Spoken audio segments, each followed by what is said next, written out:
Assalamualaikum warahmatullahi wabarakatuh. Apa kabar sahabat motivasi? Semoga Anda sehat dan sukses selalu. Kadang-kadang dalam membuat bisnis, orang ingin membuat bisnis yang besar agar keuntungan yang besar. Kemudian bisnis tersebut letaknya di tempat yang strategis agar mudah dilihat orang. Padahal tidak selamanya seperti itu. Kadang-kadang ada usaha yang kecil tapi dengan penjualan yang banyak laku barang tersebut, maka keuntungan akan besar. Begitu juga lokasinya. Kadang-kadang lokasinya tidak strategis, jauh di desa misalnya, dan jarang dilihat orang, tapi bisa laku dan bisa mendapatkan keuntungan banyak. Ada sebuah kisah seorang bapak yang menjual bubur kacang hijau. Dia menjual bubur kacang hijau itu setelah sholat isya. Dan aneh ya, setelah sholat isya baru dia jual bubur kacang hijau. Beda dengan biasanya orang jual bubur kacang hijau adalah pagi hari. Pagi hari kita lihat orang jual bubur kacang hijau pagi hari dengan didorong gerobak, teng, mereka udah pagi-pagi mungkin jam 5 pagi udah mulai teng jual bubur kacang hijau. Melewati masuk komplek-komplek, perumahan, muter-muter, teng bubur misalnya. Seperti itu. Tapi bapak ini menjual bubur kacang hijaunya tuh di desa, di jalan desa. Jadi rumahnya itu di desa dan dia menjual bubur kacang hijau di depan rumahnya. Dia buat warung yang tidak terlalu besar ya, buat warung dari bambu, kemudian atapnya dari daun ya, dari daun kelapa ya, pokoknya bagus lah dia buat warung tersebut. Daun rumbia misalnya, daun rumbia. Dan yang beli, yang makan bubur kacang hijau itu sangat banyak sekali. Beda, jadi saya perhatikan kenapa bapak ini begitu laku bubur kacang hijaunya dibanding di tempat lain.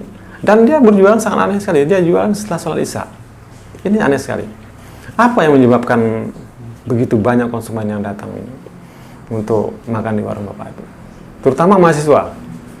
Mahasiswa udah malam-malam, mahasiswa mungkin banyak tugas ya, jadi kelapar mungkin mereka akan datang untuk beli bubur kacang hijau. Saya perhatikan bapak ini berjualan memang ada unsur-unsur ibadah dalam berdagang mereka. Misalnya dia jual bubur kacang hijau dalam satu gelas itu betul-betul buburnya banyak sekali. Kacang hijau itu banyak sekali.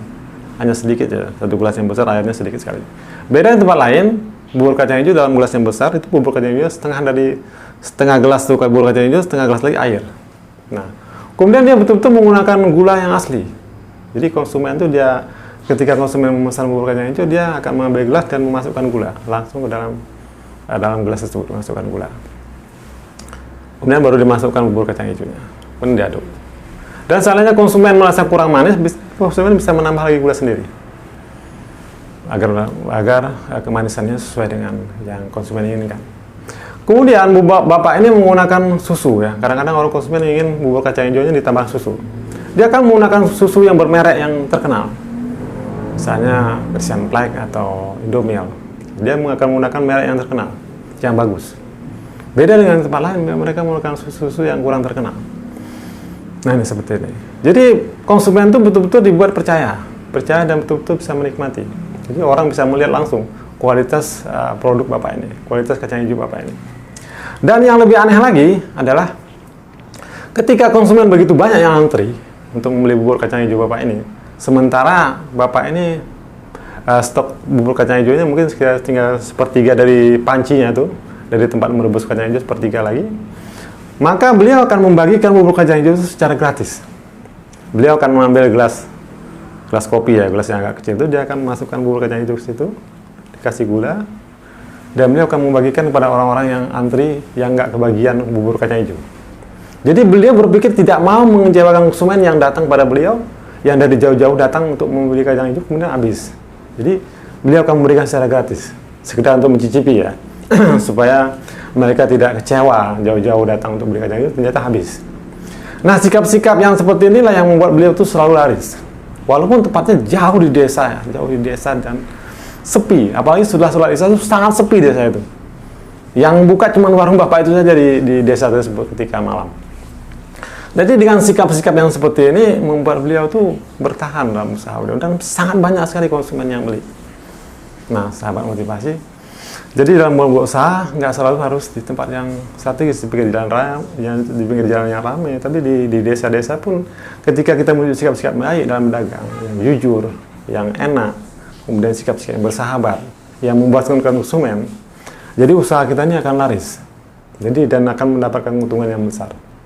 Nah, semoga usaha-usaha seperti ini menjadi inspirasi bagi kita, dan harus ada nilai-nilai dakwah dalam usaha tersebut.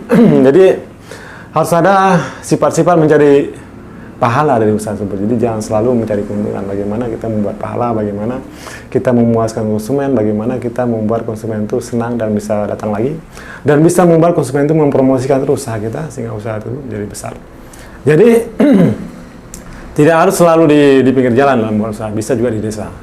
Jadi ketika usaha itu dikelola dengan baik, dengan bijaksana, dengan menyenangkan konsumen, walaupun letaknya di desa, jauh dari perkotaan, jauh dari keramaian, tetap akan ramai, tetap akan dicari orang. Semoga menjadi inspirasi bagi Anda dalam berusaha, dan semoga Anda menjadi sukses selalu dalam berusaha. Demikian, wassalamualaikum warahmatullahi wabarakatuh.